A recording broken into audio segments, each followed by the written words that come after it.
A gente vai começar discutindo aqui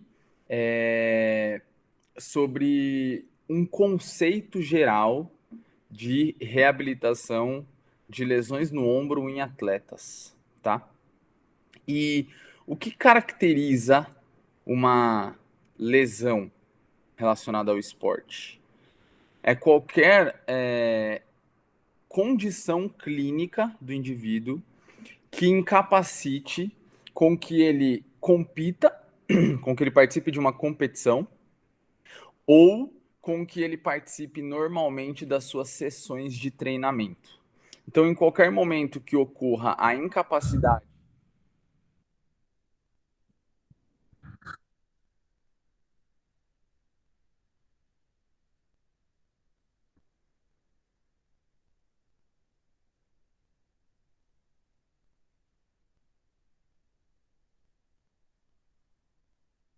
do indivíduo realizar normalmente as atividades dele, seja numa sessão de treinamento ou numa sessão de competição, essa condição clínica é caracterizada como uma lesão, certo?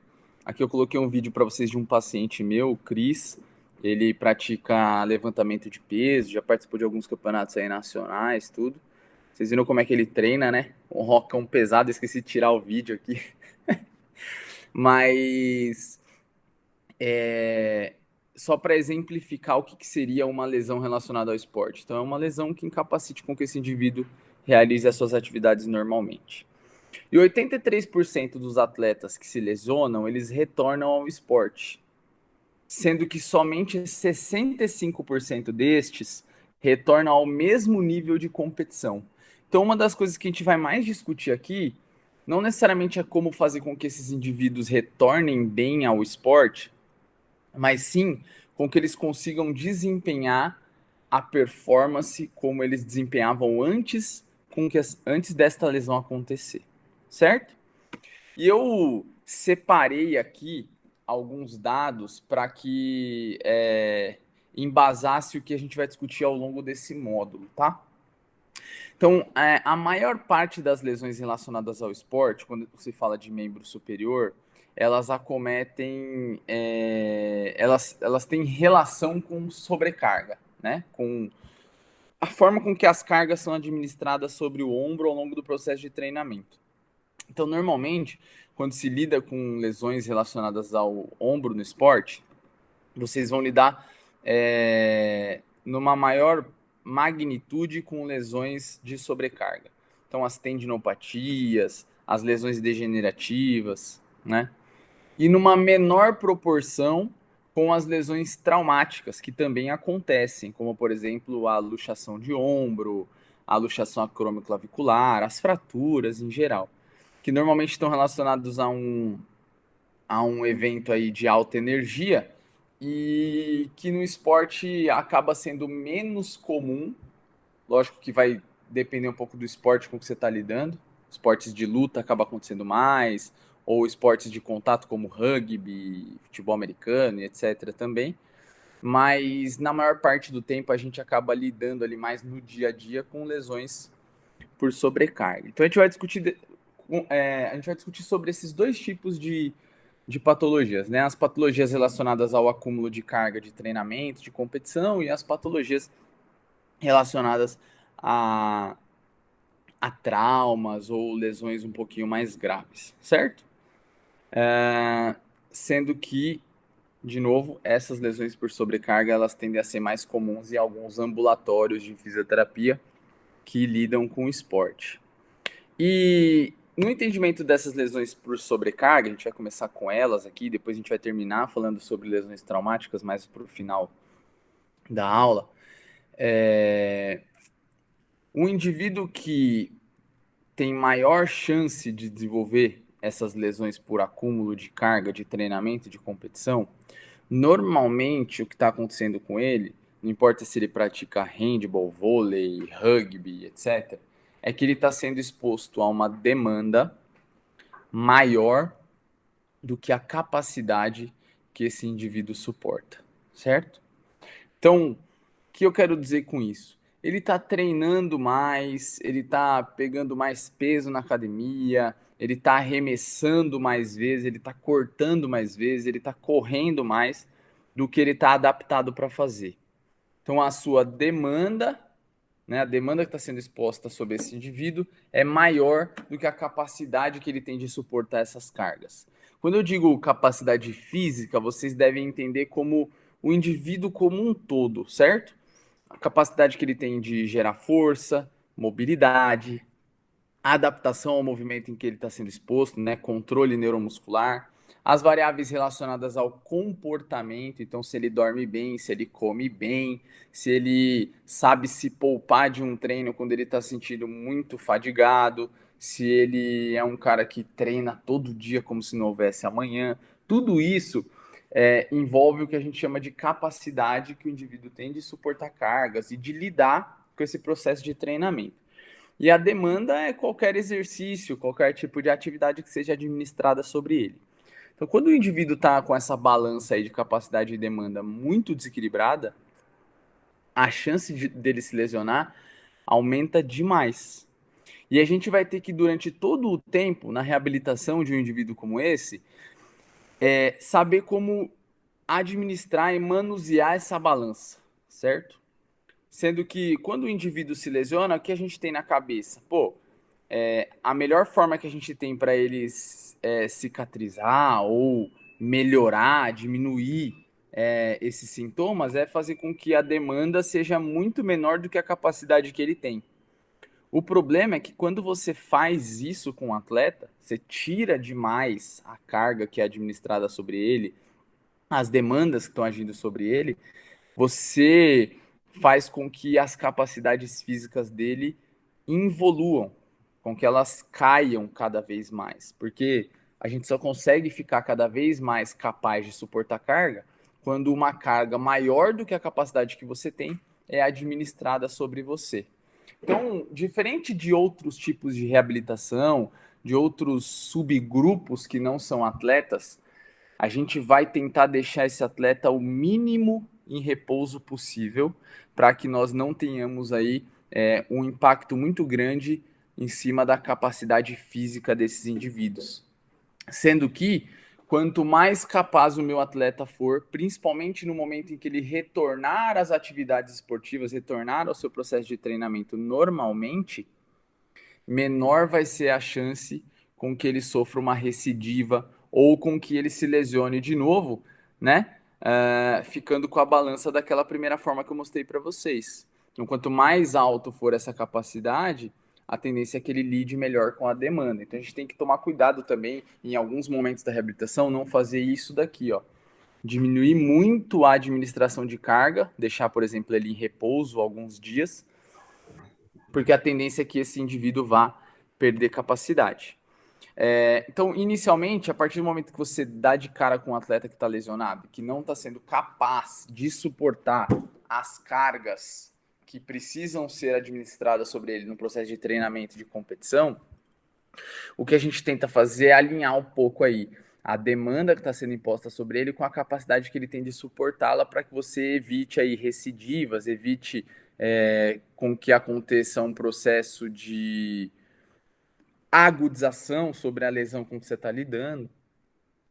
E mais para o final da reabilitação, a gente vai tentar aumentar um pouquinho a demanda aí, para continuar desenvolvendo as capacidades físicas desse indivíduo, assim como é importante que esse modelo aqui, ó, ele seja mantido ao longo do processo de treinamento dele, quando ele retorna lá ao esporte, com o pessoal da preparação física e por aí vai. Já que um atleta, para que ele fique cada vez melhor, com que ele consiga arremessar mais forte, ter mais precisão durante um saque, uma cortada, um arremesso, ele precisa cada vez treinar mais e cada vez se adaptar mais. Então a demanda sempre vai ser maior do que a capacidade que ele tem se você estiver querendo desenvolver uma capacidade. O problema é quando essa demanda ela fica muito maior do que a capacidade que os nossos atletas apresentam. Então, esse daqui é um dos modelos mais atuais que se tem para explicar o porquê que as lesões acontecem do ponto de vista de administração de carga. Lógico que tem milhões de outras variáveis que influenciam nisso, né, para que uma lesão aconteça. E também como que a gente vai lidar com essas lesões ao longo do processo de reabilitação, como que a gente vai manusear esse atleta ao longo do seu processo de reabilitação, certo?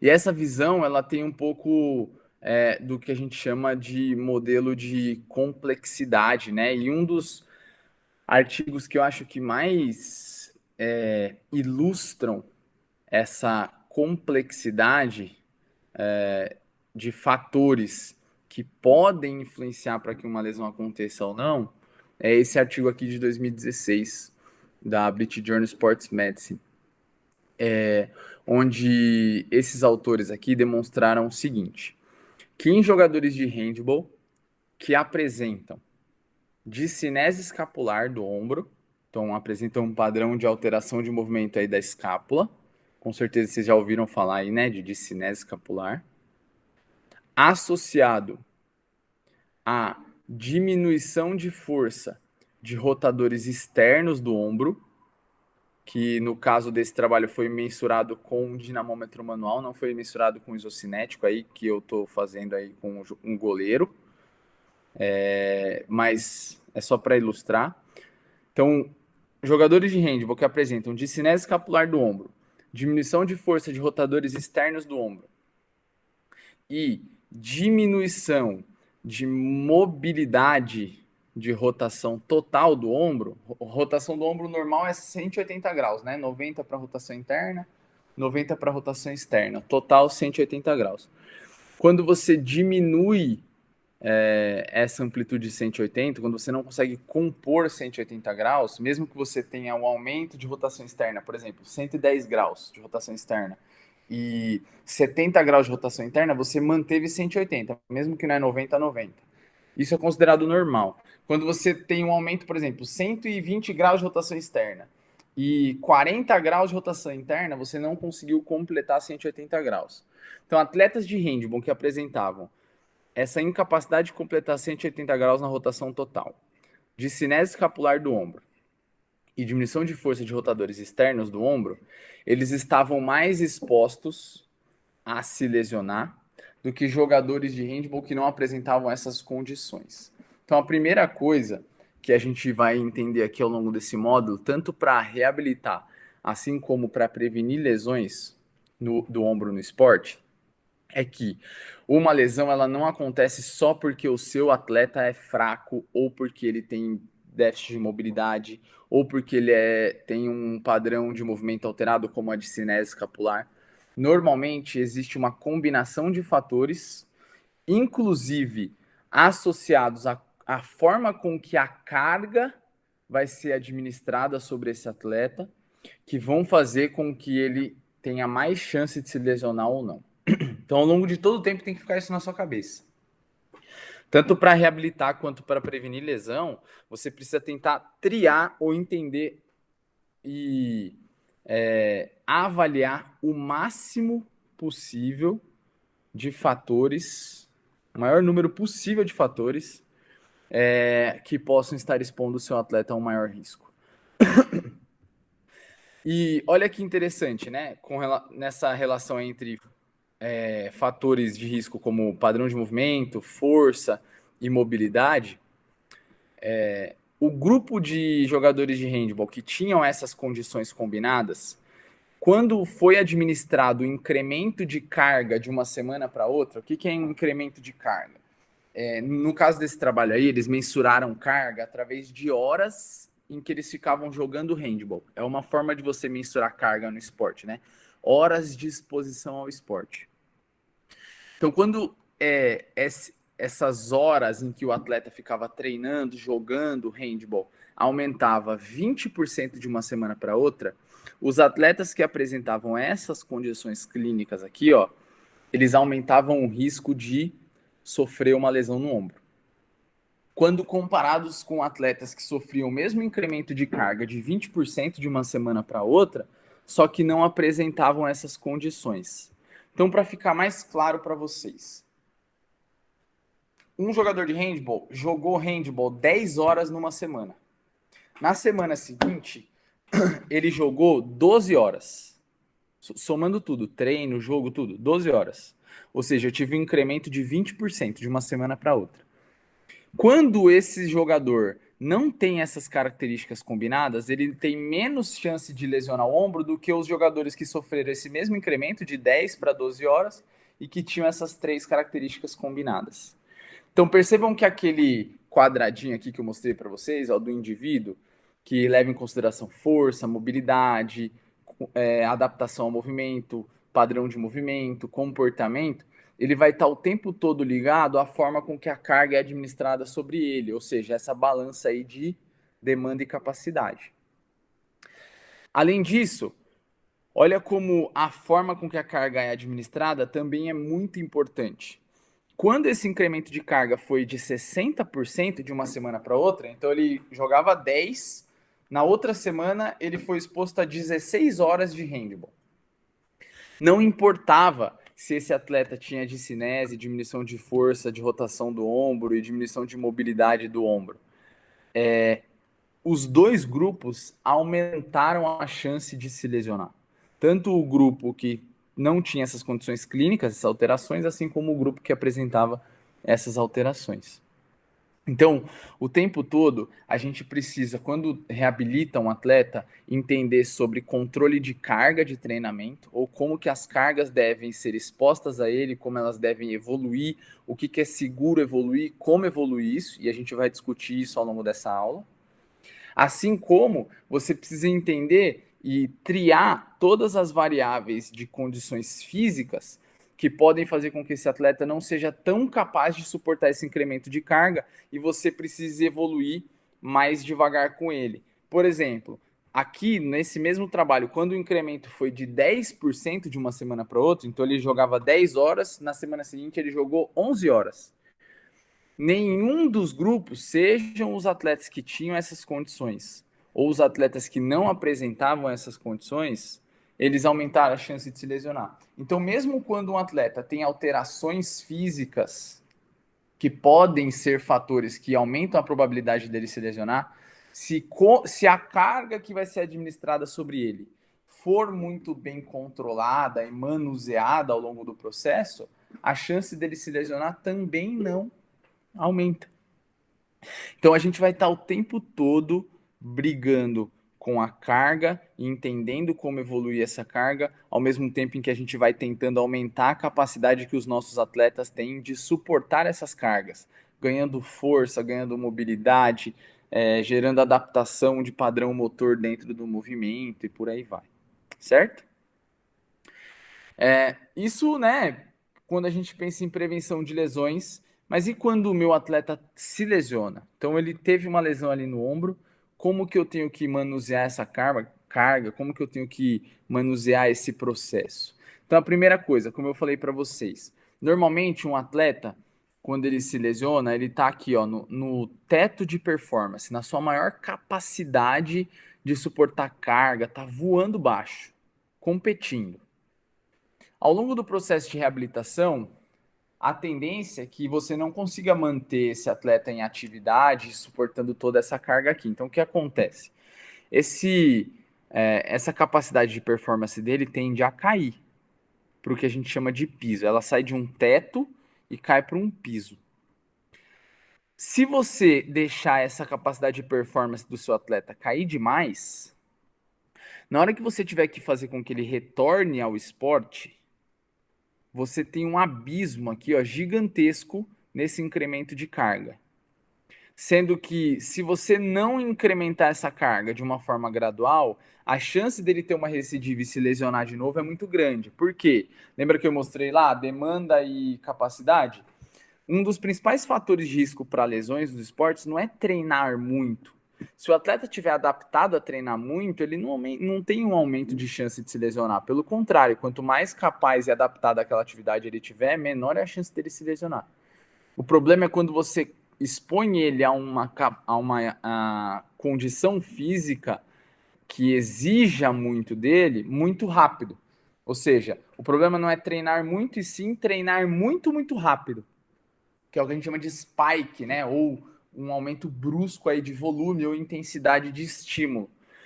Então, o que a gente vai tentar fazer? Um cara que estava aqui, ó, nesse pico de performance, fazer com que ele não deixe a sua performance cair demais, mesmo que ele esteja lesionado. Então, ao invés de deixar ele em repouso lá na maca, ao invés de deixar ele com a sua capacidade física lá embaixo por conta da inatividade, a gente vai tentar manter ele o mais ativo possível, lógico que respeitando as condições clínicas dele, para que não ocorram recidivas das lesões, para que no momento em que você for realizar o retorno ao esporte, você não tenha que fazer esse aumento brusco aqui, ó, de carga de treinamento, de carga de performance. Se você manter o piso dele o mais alto possível, a tendência é que esse aumento de performance para ele retornar ao esporte como ele performava antes seja menor. Então, entender sobre controle de carga de treinamento e como realizar essa exposição sobre os seus atletas é primordial para uma reabilitação de sucesso no esporte. Diferente de outras reabilitações ali no dia a dia de clínica de fisioterapia, numa artrose de joelho e por aí vai, que a gente acaba não se preocupando tanto com isso. Beleza? Então, durante todo o tempo, a gente vai estar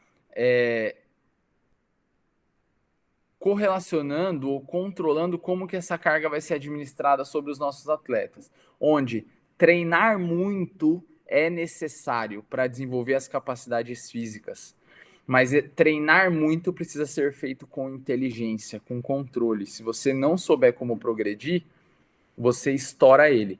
Da mesma forma que se você não progredir ou não aumentar a capacidade que ele tem de suportar cargas, quando ele for exposto a uma carga alta ali no esporte dele, ele vai estourar de novo. Então você precisa ter saber manusear essa carga durante todo o tempo, durante a reabilitação ali, nas suas mãos com o seu atleta. Mesmo que seja no primeiro dia após uma lesão, na tentativa de manter a capacidade que ele tem de suportar as cargas o mais alto possível para que depois esse retorno seja feito de uma forma mais suave, onde a chance dele se lesionar dessa forma é menor do que quando você precisa fazer esse retorno de uma forma mais brusca. E como a gente não tem tempo no esporte para fazer esse retorno, normalmente se pede com que o atleta retorne muito rápido, você não consegue fazer esse aumento de volume e intensidade ao longo do tempo, muito gradual. Então, quanto mais você deixar seu atleta cair, maior vai ser o aumento de intensidade de volume que ele vai ser exposto no retorno ao esporte. A gente precisa tomar cuidado com isso.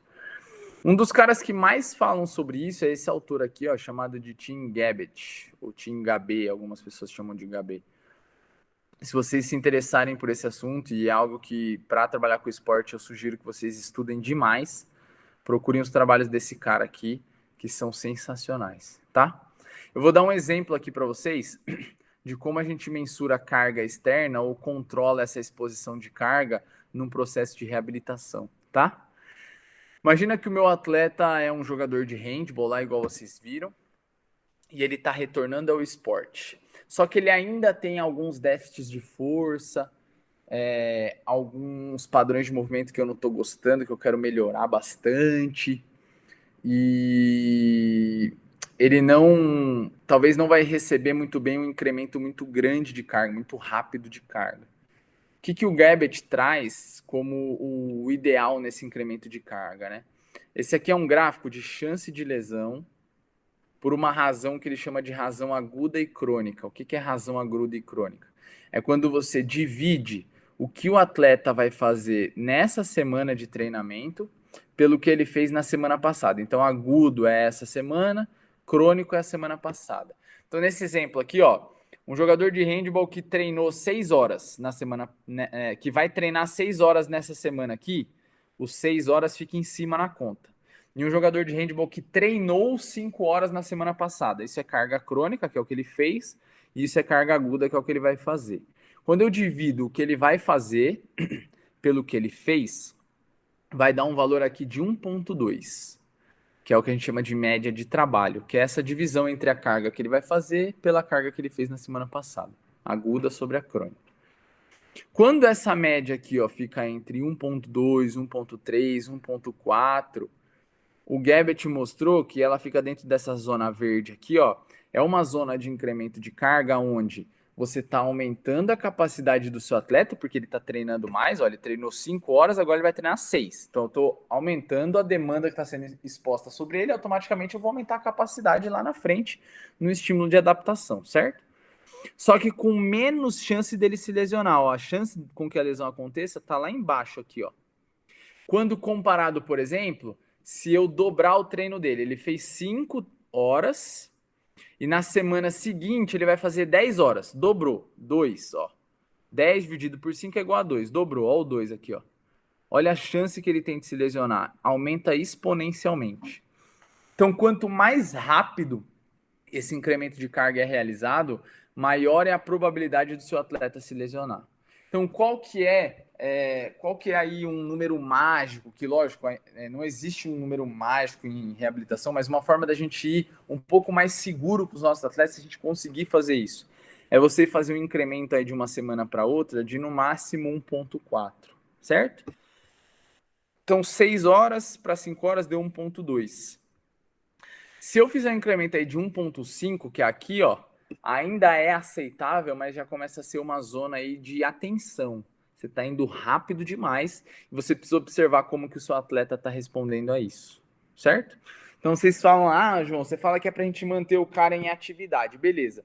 Como que a gente vai manter ele em atividade? Primeira coisa, você precisa controlar a carga externa. O que é carga externa? Você precisa controlar a evolução do peso que você está usando no exercício de fortalecimento do ombro. Você pode usar essa mesma conta. Usei 5 quilos na semana passada. Quero evoluir essa semana. Vou evoluir para quanto? 5 vezes 1,2. Vai dar quanto? 6. Então eu vou para 6 quilos. Eu fiz com 5 quilos semana passada. Eu posso fazer com 10 quilos essa semana? Poder você pode, mas a chance dele ter uma recidiva, dele agudizar a lesão é grande porque você está evoluindo rápido demais. Você está dobrando um peso de uma semana para outra. Onde que uma forma segura de você evoluir de uma semana para outra, seja com peso, horas de treino, números de arremesso, números de salto, dependendo da atividade que você estiver mensurando, quilometragem, dependendo da atividade que você estiver mensurando, é você evoluir aí entre 1,2 e 1,4, ou seja, entre 20 até no máximo 40% de incremento de carga de uma semana para outra. Então, sempre se fala de semana, tá? Então, ele jogou 5 horas na semana passada. Então, somando os treinos dele de domingo a domingo, foram 5 horas de handball. Quanto que ele vai fazer nessa semana? 6 horas. Quanto que ele vai fazer nessa semana? 7,5 horas, se eu aumentar 1,5. Se eu aumentar 2, vai fazer 10 horas. Então, vocês precisam saber controlar isso para que vocês aumentem cada vez mais a demanda de uma forma segura, onde o seu atleta tende a responder bem. Se de alguma forma você incrementou lá 1,4 e reagudizou a lesão, você já está mensurando isso e você sabe que 1,4 foi demais e você precisa regredir essa carga para uma exposição menor, certo? Então, o primeiro ponto para errar menos nessa manutenção do atleta com relação ao piso, manter ele o máximo de atividade possível, é você controlar a carga externa. Mas de nada serve você controlar a carga externa se você não controlar carga interna de estímulo. Como que se controla a carga interna? Através de uma variável subjetiva. Por quê? Carga interna leva em consideração como ele respondeu ao treino que você expôs a ele. Então, eu posso fazer o mesmo treino que a Beatrix e ela sentir com que o treino foi muito fácil. E eu posso sentir que o treino foi muito difícil para mim, sendo que a gente fez o mesmo número de arremessos, por exemplo. Ou pegou o mesmo peso no braço. Então eu preciso mensurar como que o meu paciente está respondendo à carga que eu estou administrando sobre ele.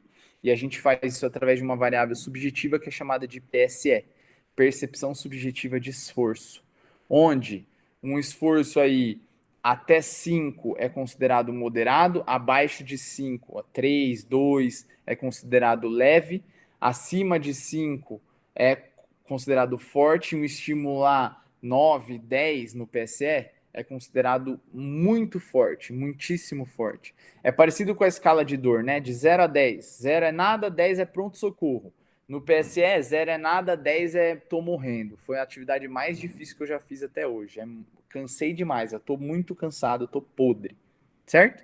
Então é uma forma de você mensurar como que o seu atleta respondeu a essa carga. E também dá para calcular a carga de treino através dessa variável subjetiva, onde você leva em consideração o estímulo de cada indivíduo. Como que se faz isso? Multiplicando essa nota do treino pelo número de horas em que o treino durou. Né? O número de minutos, desculpa, em que o treino durou. Então, por exemplo, eu fiz um treino lá de 60 minutos e eu dei nota 10 para o treino. Então, esse treino gerou 600 unidades, que a gente chama, né? Que é o que a gente chama de load, carga. Então, 10, a nota, vezes 60 minutos, uma hora, vai dar 600. Então, foi uma carga de 600. E você pode ir mensurando isso também ao longo da semana. Quando você soma todas essas cargas ao longo da semana, você também pode ir progredindo em cima delas de acordo com a forma com que o seu atleta está respondendo ao estímulo. Mas se vocês quiserem se aprofundar nesse assunto, e eu sugiro que vocês se aprofundem para trabalhar com esporte, procurem os artigos aí do Gabbett, tá bom? Estão nas minhas referências aí, ó. O nome dele está na minha referência aí. Que não dá para trabalhar com esporte hoje sem entender dessas variáveis. Fechado? Só que como a gente lida com lesão, uma das formas que a gente tem também de controlar a carga que a gente está administrando sobre os nossos atletas é mensurar os sintomas dele, né? Principalmente a dor, ou edema, ou rigidez ali, espasmo de um determinado músculo, como que ele respondeu após um certo estímulo de carga. Então, ficar mensurando os sintomas também é uma forma de controle de carga, certo? Onde, como eu disse para vocês, durante todo o tempo, o nosso atleta vai ser exposto a uma carga forte de treinamento, a gente vai ter que exigir bastante dele, senão a gente não consegue prepará-lo para suportar um retorno ao esporte seguro e com alta capacidade. Mas a gente precisa fazer isso com segurança, né? Não é só também chegar lá e arrebentar meu atleta lá num exercício de fortalecimento, ou que seja, pegar ele lá e arrebentar ele lá num treino específico do gesto dele, sem se preocupar com os sintomas, senão ele nunca vai sair daquele ciclo de dor e de incapacidade. Mas qualquer guideline de retorno ao esporte, ele define que um atleta ele precisa ser mantido o máximo em atividade possível, desde que isso seja seguro para não gerar mais sintomas do que ele já está sentindo ou reagudizar a lesão em que ele está sendo reabilitado. Então a gente fica nessa corda bamba aí, onde eu tenho que administrar muita carga para não deixar ele cair, perder capacidade, ao mesmo tempo que eu preciso monitorar como que aquela lesão que eu estou tratando está respondendo a essa carga, certo? E a gente faz isso através do manejo dos sintomas, então avalia edema, espasmo muscular, se ficou ali, gerou uma certa rigidez ali na região que você administrou a carga, ele não possa não ter respondido bem, assim como monitorar a dor. Então, uma das formas mais seguras de você manter um atleta em atividade sem exacerbar os seus sintomas é através da mensuração da escala de dor. Durante o exercício que você administrou sobre ele, por exemplo, botar ele na quadra para treinar normalmente, com algumas restrições, ou durante a atividade que você propôs no seu processo de reabilitação. Então, quando se fala de lesões de sobrecarga, por exemplo, lesão do manguito, tendinopatias do manguito, lesão de SLAP, espasmos musculares, fadiga muscular, toda vez que você estiver expondo o seu atleta a uma demanda, seja na reabilitação ou no retorno ao esporte, e o incômodo dele naquela articulação, naquele tecido que você está reabilitando, ele fica ali em torno de 3 na escala visual analógica, pode continuar realizando o estímulo que existe uma grande chance desse estímulo ser seguro e não exacerbar os sintomas. Principalmente se o alívio desse incômodo acontecer em 24 horas. Você sabe que você está indo bem, está seguro e você pode continuar expondo ele a essa demanda. Da mesma forma, eu coloquei ele para jogar handball lá. Ele sentiu incômodo 3 no ombro. Pode manter ele em atividade, que a tendência é que isso não vai exacerbar. Ao mesmo tempo que você vai manuseando ali os sintomas com ele em atividade. Agora, seja em um exercício ou durante uma atividade esportiva como essa, se ele referir dor, principalmente acima de 5, provavelmente essa atividade tem uma grande chance de gerar uma certa recidiva sobre os sintomas desse paciente. Então, o que a gente vai fazer? Vai dar um passo para trás, vai controlar melhor essa exposição, vai, por exemplo, diminuir o peso de um exercício que você está fazendo, vai diminuir a amplitude que você está realizando no exercício, você vai controlar o tempo com que ele está sendo exposto à atividade em que você expôs a ele. Você precisa controlar melhor essa exposição, porque provavelmente vai agudizar um pouquinho o processo de reabilitação. Beleza? Então, basicamente, tudo isso, ó, controle de carga e etc., é para você conseguir manter o seu atleta aqui em cima, para que na hora que ele for retornar ao esporte, você tenha aí um aumento menor nesse volume e intensidade de estímulo, e automaticamente você tenha menos chance de sofrer recidiva. Beleza? Agora, um outro ponto importante da gente discutir aqui, antes da gente entrar aqui na reabilitação específica de algumas lesões. Existe problema de realizar exercícios acima da linha da cabeça, por exemplo, na reabilitação do ombro, que é algo que foi criticado por muito tempo, né? Existe problema de fazer exercícios acima da linha do ombro, como esse, durante a reabilitação?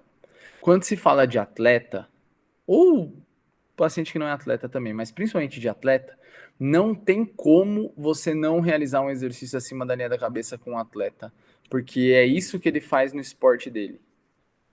Se você não preparar ele para essas atividades, se você não expor ele a esses movimentos, quando ele for exposto a esses movimentos lá no processo de treinamento dele, a chance dele ter uma recidiva ou dele sofrer uma lesão é gigantesca, porque ele não está adaptado a essa atividade, a esse movimento.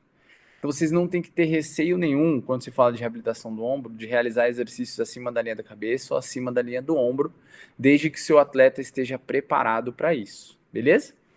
Por muito tempo, a gente acreditou que realizar atividades acima da linha da cabeça, como essa daqui, fosse um problema, porque existia mais impacto, né? Entre a cabeça do húmero e o acrômio, principalmente. E de fato, realizar atividades acima da linha da cabeça, como essa, é um fator de risco para desenvolver dor no ombro. Pessoas que fazem atividades assim têm mais chance de ter dor no ombro do que pessoas que fazem atividades abaixo da linha do ombro. Isso é fato. Só que a gente acreditava que era por conta do impacto, né? A gente aprende assim na faculdade. Tenho certeza que vocês tiveram aula de síndrome do impacto do ombro, lesão do manguito na faculdade e aprenderam isso. Eu também aprendi assim. Só que em 2017 e de um tempo para cá, alguns trabalhos têm saído e demonstrado que a amplitude com que você trabalha não necessariamente está relacionado ao impacto, e o mais importante, o impacto entre a cabeça do húmero e o acrômio não parece ser o ponto principal do porquê que as lesões do manguito aconteçam, a inflamação da bursa aconteça e por aí vai.